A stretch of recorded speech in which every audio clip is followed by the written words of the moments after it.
ოზურგეთის მუნიციპალიტეტის საკრებულოზე სულ ორი საკითხი განიხილეს. დეპუტატებმა მთავრობის განკარგულებით მუნიციპალიტეტისთვის გადმოცემულ დელეგირებულ უფლებაზე იმსჯელეს.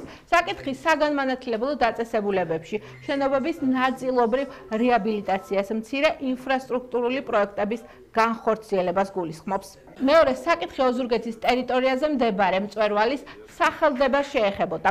საუბარი გომის მთაზე ერთ-ერთი მწვერვალისთვის ეროვნული გმირის ზაზა დამენიას სახელის მინიჭებაზეა, რომელიც მთავრობის განკარგულებით მოხდება.